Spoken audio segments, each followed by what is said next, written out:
Hey, Truth Seekers, welcome back. Zach here.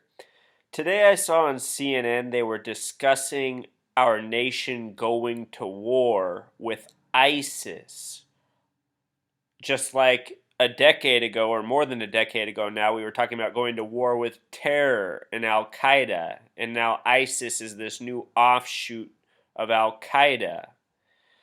Let's watch this little media report. This is similar to what I saw earlier today, courtesy of CNN.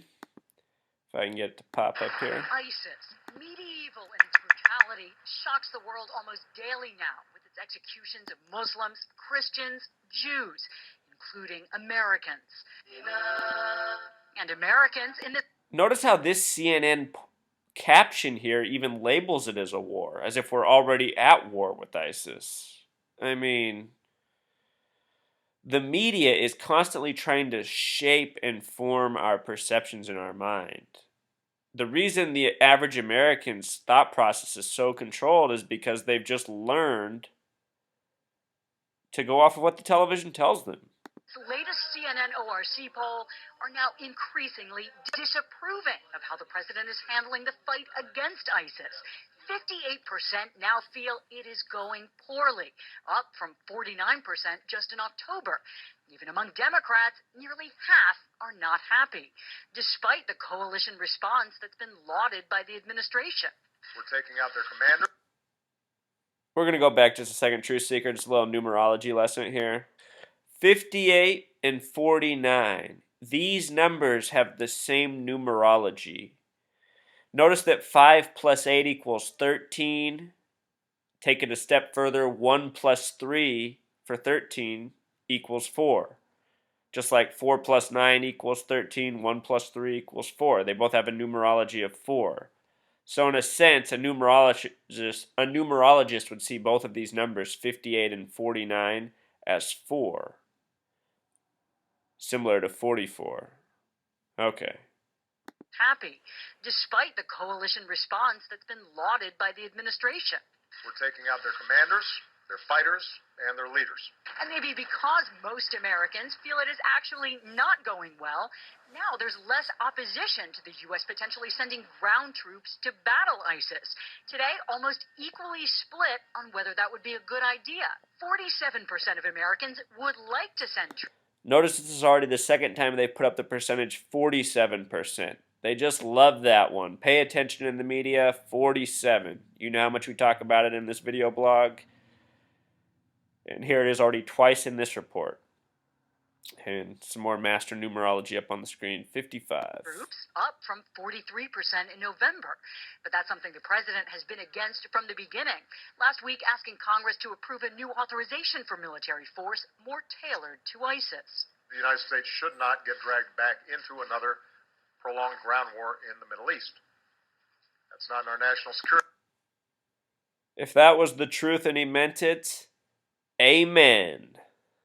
Unfortunately, it is not. Our government is all about doublespeak. Interest, and it's not necessary for us to defeat ISIL. Local forces on the ground who know their country's best are best positioned to take the ground fight to ISIL, and that's what they're doing. What the vast majority of Americans, nearly 8 in 10, 77%. The American meridian is the 77th meridian, which goes through Washington, D.C. The Pentagon is 77 feet tall in Washington, D.C. on the 77th meridian. It was Flight 77 that hit the Pentagon. George W. Bush gave Saddam Hussein 48 hours to step down on the 77th day of the year, March 18th. And look at what we have here, 21%. Was there another option? This doesn't even add up to 100. But, yeah, numbers we're seeing a lot lately. and do agree on is that Congress should vote on what the long-term fight against ISIS will look like. All right, so anyway, all this ISIS chatter and talk of going to war is taking me back to March, or I should say February and March of 2003 in the build-up to war with Iraq. And what I want to do right now is take the time to watch George W. Bush's speech giving Saddam 48 hours to step down or else war. And before we get into that, I also want to point out that Saddam Hussein has many 33 connections, including the town Tikrit, where he's born. Of course, Baghdad, Iraq, is right on the 33rd parallel. Iraq is the cradle of civilization, biblical times, a very significant piece of the world, and has much to do with 33. With that said, let's get into this speech. March 18th, 2003. Yours truly was 19 years old and could not believe his ears and eyeballs when he saw this. My fellow citizens, events in Iraq have now reached the final days of decision. For more than a decade, the United States and other nations have pursued patient and honorable efforts to disarm the Iraqi regime without war. That regime pledged to reveal and destroy all its weapons of mass destruction as a condition for ending the Persian Gulf War in 1991. Since then, the world has engaged in 12 years of diplomacy. We have passed more than a dozen resolutions in the United Nations Security Council. 12 years. Remember, True Seeker, 12 represents complete to these numerologists. 12 inches in a foot, 12 months in a year. Lots of 12 focus lately. We have sent hundreds of weapons inspectors to oversee the disarmament of Iraq. Our good faith has not been returned. The Iraqi regime has used diplomacy as a ploy to gain time and advantage. It has uniformly defied Security Council resolutions demanding full disarmament. Over the years, UN weapon inspectors have been threatened by Iraqi officials, electronically bugged, and systematically deceived. Peaceful efforts to disarm the Iraqi regime have failed again and again because we are not dealing with peaceful men. Intelligence gathered. True Seeker, I want to take you back to when I was 19 years old. As a 19-year-old, when I heard these words, what I thought is, wait just a second. How can we, the United States, tell anybody in the world to disarm? We are the only nation to have dropped atomic weapons on a country, or at least so the story goes. Now with this research, I see that's all part of the conspiracy of 33, which seems a lot to do with hoaxes. Not always, but much of the time. So anyway, I was thinking, how can the United States say any country should have to disarm? You know, we portray ourselves as heroes and we trump ourselves up this way, but when you look at the facts, there's not really much to support this myth of the hero. Our nation was born out of a genocide, and we've been at war almost ever since with some part of the world. Sounds like a villain. Let's continue. By this and other governments leaves no doubt that the Iraqi regime continues to possess and conceal some of the most lethal weapons ever devised. This regime has already used weapons of mass destruction against. You guys, the night of this speech, the website buzzflash.com, which still exists, pumped out maybe 100 articles, just so much, all the research that was out there, saying that it was already disproven that Iraq had any weapons of mass destruction. That information was out the day he gave this speech. That means 2 days before we even started the war. Against Iraq's neighbors and against Iraq's people. The regime has a history of reckless aggression in the Middle East. It has a deep hatred of America and our friends. And it has aided, trained, and harbored terrorists, including operatives of Al-Qaeda. Before we attacked Iraq, it was a secular nation. There was no terrorism, no sponsoring of terrorism.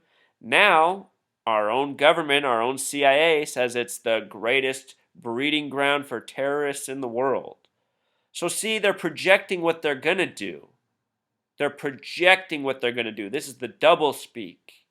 This is how it works. Danger is clear. Using chemical, biological, or one-day nuclear weapons obtained with the help of Iraq, the terrorists could fulfill their stated ambitions and kill thousands or hundreds of thousands of innocent people in our country or any other.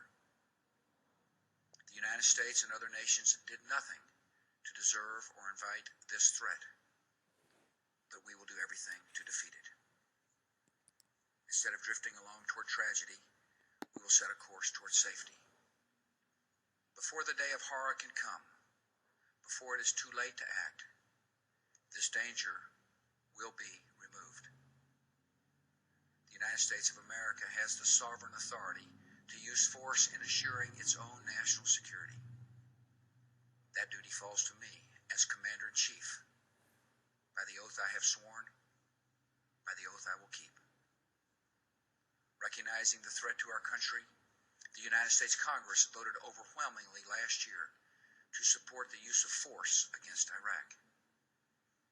America tried to work with the United Nations to address this threat because we wanted to resolve the issue peacefully. We believe in the mission of the United Nations. One reason the UN was founded after the Second World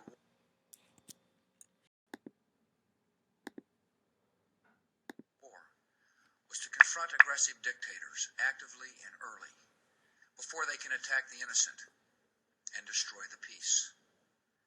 In the case of Iraq, the Security Council did act in the early 1990s. Under resolutions 678 and 687, both still in effect, the United States and our allies are authorized to use force in ridding Iraq of weapons of mass destruction. This is not a question of authority. It is a question of will.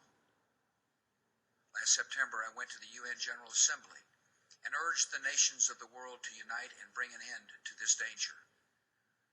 On November 8th, the Security Council unanimously passed Resolution 1441, finding Iraq in material breach of its obligations and vowing serious consequences if Iraq did not fully and immediately disarm. Today, no nation can possibly claim that Iraq has disarmed, and it will not disarm so long as Saddam Hussein holds power. For the last 4.5 months, the United States and our allies have worked within the Security Council to enforce that council's long-standing demands. Yet some permanent members of the Security Council have publicly announced that they will veto any resolution that compels the disarmament of Iraq. These governments share our assessment of the danger, but not our resolve to meet it. Many nations, however, do have the resolve and fortitude to act against this threat to peace, and a broad coalition is now gathering to enforce the just demands of the world.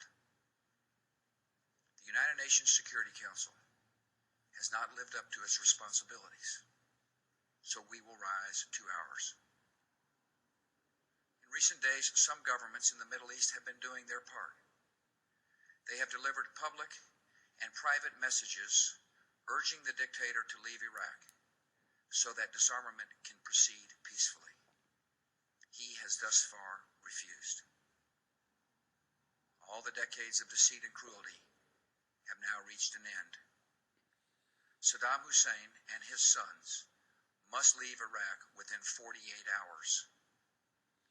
Their refusal to do so will result in military conflict, commenced at a time of our choosing. Truth Seeker, I want to take you back in time. When Saddam's sons were killed, or at least reported to be killed, the media glorified it. They put the images of their dead body on the screen a lot. They talked about it a lot. I thought it was really disgusting at the time. Can you remember? Sick stuff. Let's move on. For their own safety, all foreign nationals, including journalists and inspectors, should leave Iraq immediately. Many Iraqis can hear me tonight in a translated radio broadcast, and I have a message for them. If we must begin a military campaign, it will be directed against the lawless men who rule your country, and not against you. As our coalition takes away their power, we will deliver. Just think about that for a second. Is there any radio station in the United States that Americans can tune into to hear Saddam Hussein give a speech to the United States?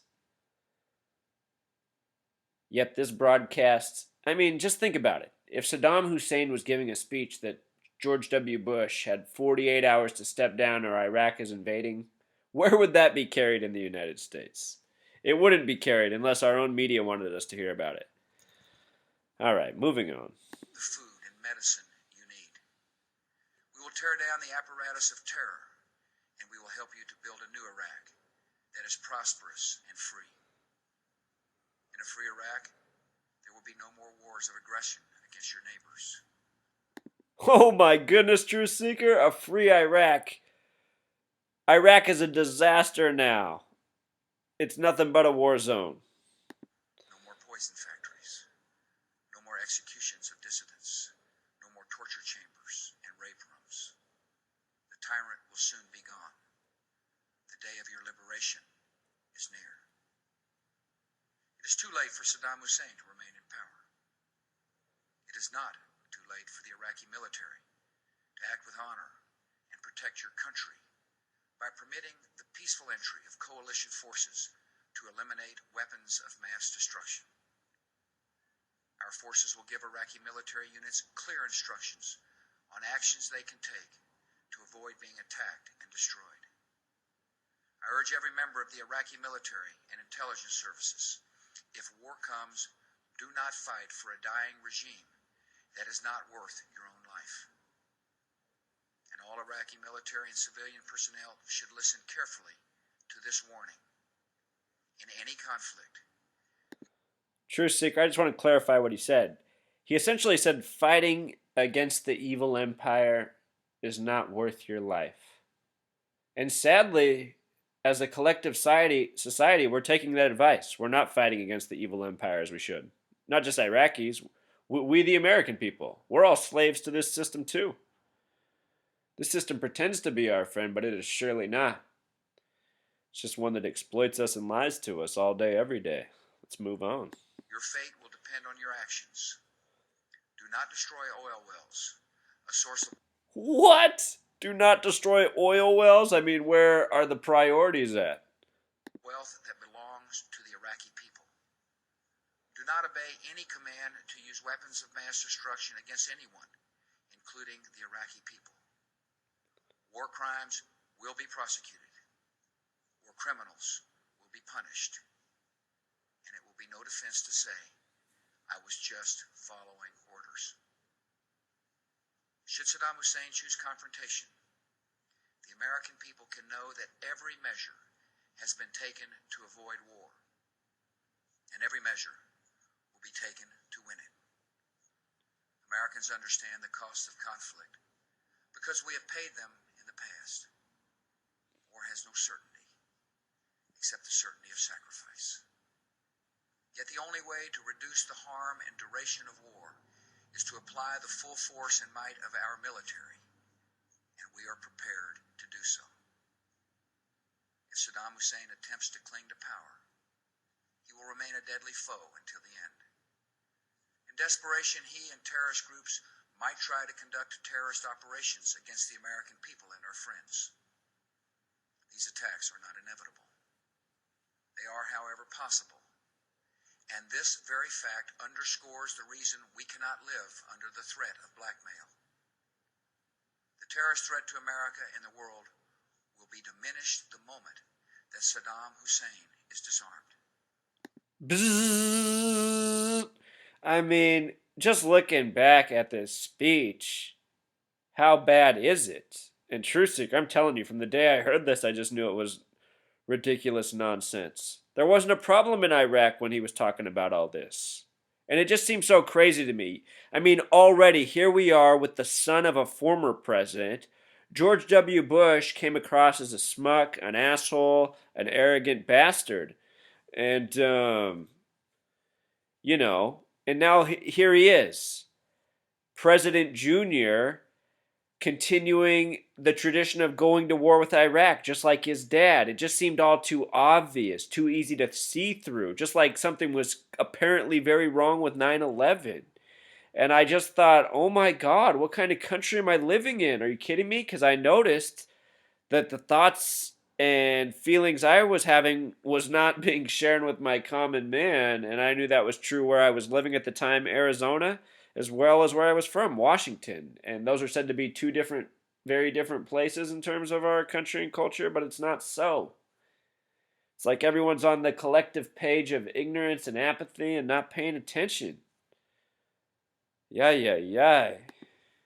Our government is on heightened watch against these dangers. Just as we are preparing to ensure victory in Iraq, we are taking further actions to protect our homeland. In recent days, American authorities have expelled from the country certain individuals with ties to Iraqi intelligence services. Among other measures, I have directed additional security at our airports and increased Coast Guard patrols of major seaports. The Department of Homeland Security is working closely with the nation's governors to increase armed security at critical facilities across America. Should enemies strike our country, they would be attempting to shift our attention with panic and weaken our morale with fear. And this, Dear Lord, who is doing that to us? Huh! Isn't it just sick? I mean, how don't people see through it? Did you just hear what he said? Let's listen to it one more time. I can't believe it. the Department of Homeland Security is working closely with the nation's governors to increase armed security at critical facilities across America. Should enemies strike our country, they would be attempting to shift our attention with panic and weaken our morale with fear. In this, they would fail. No act of theirs can alter the course or shake the resolve of this country. We are a peaceful people, yet we're not. Isn't it unbelievable, Truth Seeker? It takes something to go up there and say this kind of stuff into a camera when you know it's not true. A fragile people, and we will not be intimidated by thugs and killers. If our enemies dare to strike us, That's because there are no bigger thugs and killers. Of course. they and all who have aided them will face fearful consequences. We are now acting because the risks of inaction would be far greater. In 1 year or 5 years, the power of Iraq to inflict harm on all free nations would be multiplied many times over. With these capabilities, Saddam Hussein and his terrorist allies could choose the moment of deadly conflict when they are strongest. We choose to meet that threat now, where it arises, before it can appear suddenly in our skies and cities. The cause of peace requires all free nations to recognize new and undeniable realities. In the 20th century, some chose to appease murderous dictators whose threats were allowed to grow into genocide and global war. In this century, when evil men plot chemical, biological, and nuclear terror, a policy of appeasement could bring destruction of a kind never before seen on this earth. Terrorists and terrorist states do not reveal these threats with fair notice in formal declarations. And responding to such enemies only after they have struck first is not self-defense, it is suicide. The security of the world requires disarming Saddam Hussein now. Did you just hear what he said, Truth Seeker? He just said that if we don't attack Iraq based on the threat that they could attack us, that is suicide. I mean, that is just insanity. To me, it was like nobody was listening or thinking, which very well might have been true. But how can it be? I mean, there's at the time there were said to be almost 300 million of us? It just doesn't make sense.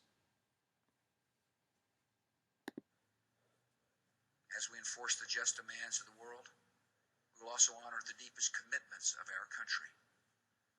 Unlike Saddam Hussein, we believe the Iraqi people are deserving and capable of human liberty.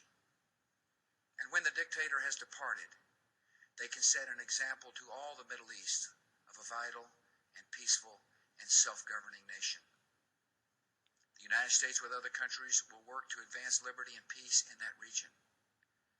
Our goal will not be achieved overnight, but it can come over time. The power and appeal of human liberty is felt in every life and every land. And the greatest power of freedom is to overcome hatred and violence and turn the creative gifts of men and women to the pursuits of peace. That is the future we choose. Free nations have a duty to defend our people by uniting against the violent.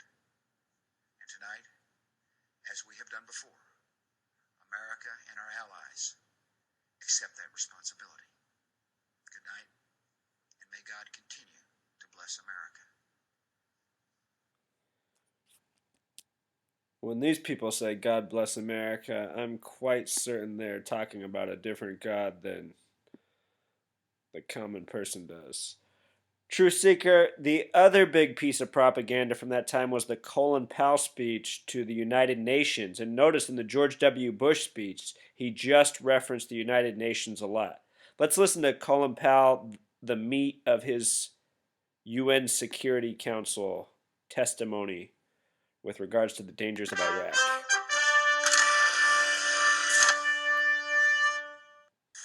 One of the most worrisome things that emerges from the thick intelligence file we have on Iraq's biological weapons is the existence of mobile production facilities used to make biological agents.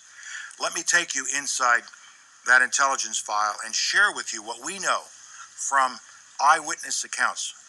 We have first-hand descriptions of biological weapons factories on wheels and on rails. The trucks and train cars are easily moved and are designed to evade detection by inspectors. In a matter of months, they can produce a quantity of biological poison equal to the entire amount that Iraq claimed to have produced in the years prior to the Gulf War.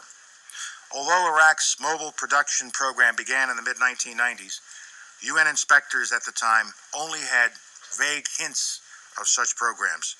Confirmation came later, in the year 2000. The source was an eyewitness, an Iraqi chemical engineer who supervised one of these facilities. He actually was present during biological agent production runs. He was also at the site when an accident occurred in 1998. 12 technicians died from exposure to biological agents. So that was just a little bit of the speech. He spoke for, I think, about 20 minutes, maybe longer. Anyway, let's look at the dates and what's curious about both of them for these two speeches. So again, George W. Bush, what we just watched, that was given March 18th, 2003, the 77th day of the year. Again, the American meridian is the 77th meridian. It cuts through Washington, D.C., where he gave the speech. The Pentagon there is 77 feet tall. Flight 77 hit it on September 11th. Knights of Templar are the original Freemasons. That phrase has a Pythagorean gematria of 77. The Freemason Lodge in Washington, D.C. has 33 pillars outside, each of which is 33 feet tall. It should be noted that George W. Bush is a member of Yale Skull and Bones. Him and John Kerry both admitted to being members, the two people running for president 2004. Think about that. Our two main candidates for president were both from the same small secret society. You see just how rigged the game is. They're trying to show us. And I mean, even think about it. The son of the 41st president is the 43rd president. So we got father, Bill Clinton, son. Now we might get Barack Obama, other son. You know? Maybe Jeb Bush will be the next president. Could you believe it? Oh, man. So, that was what's the curiosity for that date. Colin Powell gave his testimony on February 5th. That's the 36th day of the year. 3-6. If you add up all the numbers up to 36, it sums to 666. And think of 3-6. There's a hip-hop group called 3-6 Mafia. Think of 3 6s, 666, 3-6. And there's some connections between these dates and numbers. It was March 22nd, 322. like Skull and Bones, that Operation Shock and Awe began, that has a simple English gematria that matches the gates of hell are open, which has a Jewish gematria of 666. And I truly think there's something very satanic about all this lying and making of war. Potentially the sacrifice element. You know, I'm not sure how all their sick deeds tie together, but it's apparent that something along these lines is going on. So that was at the United Nations. George W. Bush talked a lot about the United Nations in his speech. The United Nations is one of the Gang of 33's greatest achievements. It was thought up by Cordell Hall, a man with a 33 name, Cordell. He attended Cumberland, 39 gematria. The United Nations in New York City is 39 floors tall. New York with Pythagorean gematria sums to 39. The abbreviation NY equals 39. Its establishment date has a numerology of 39. Its charter date even has a numerology of 33, and their symbol, if you count each of the spaces, sums to 33. There's so many 33 and numerology tributes within the United Nations, this familiar number. The first president to travel abroad was Woodrow Wilson, who was also the first president to have a life number of 33. More recently, NBC's chief UN correspondent Ned Colt died within this window of time that many foreign correspondent reporters died, just following the Brian Williams scandal, somebody who's on the Council of Foreign Relations, the CFR.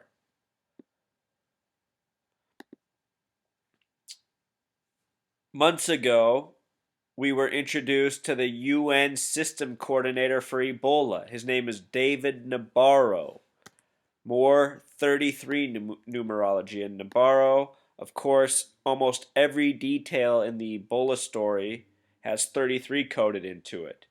The Ebola story follows AIDS outbreak by 33 years. All the AIDS details were 33. AIDS, the acronym itself, sums to 33 with simple English gematria. 1 plus 9 plus 4 plus 19. This summer, we had the Michael Brown, Darren Wilson shooting hoax of August 9th. Turned out everybody in the story had a 33 name, including the mother, Leslie McSpadden, who became the first mother to be able to take the injustice of her son's death to the United Nations. Why? All because part of it being a big hoax. It's more about provoking people than anything else. Here's just some other reporting from earlier this year. This is September 2014. We're reporting on tuberculosis. Today there are 33 countries and territories where there are fewer than 100 TB cases per million population. You know, they just got to get their numbers in there. Obama also spoke at the United Nations earlier this year on September 24th. Notice that 9 plus 24 is 33. Plus 14 for the year is 47, just like the gematria of the word president. The word Caesar with simple English gematria equals 47. None of this stuff is by coincidence, Truth Seeker. It's how it's all done. It's a big puppet show, and these people follow the numbers. Here in North and South America, there's something called the Community of Latin American Caribbean States. It's made up of 33 countries, states, and islands. Woodrow Wilson, first president to go abroad. Here's his life number, 33. Take it a step further, 12 plus 28 plus 56 equals 96, like Freemason, like Satanism, like knowledge. Woodrow Wilson, very much connected to the founding of the United Nations. This is how the Gang of 33 works. And of course, there's also the Arab League, established March 22nd, 1945, at the conclusion of World War II. Iraq, one of those members. Remember, Operation Shock and Awe started on 322. This is a number that has much importance to the United Nations as well. Or, excuse me, the United States. And that pretty much concludes the points I wanted to make, Truth Seeker. To sum it up, we're being led into another war based on complete propaganda. These ISIS beheadings, people burning in cages. It's just that, propaganda. Meant to provoke our emotions and get us to support yet another unnecessary war, at least enough consciously that we tolerate it and we move on with our lives like the conveyor belt we're on. Go to work, go to school, have a family, pay taxes. Keep this system of lies and deceit continuing while we wonder why we become more and more detached from our own lives and the people around us. I see the same things happening to everybody. And what surprises me is that more of us aren't willing to, put the brakes on, take a step back, say, okay, what do I need to do to fix this? Why is there all this unnecessary strife in my life? The answers are apparent when you take a step back and look. And we're not going to get the solutions to these problems until we're willing to confront them. All right, Truth Seeker, now I'm just ranting. Until next time.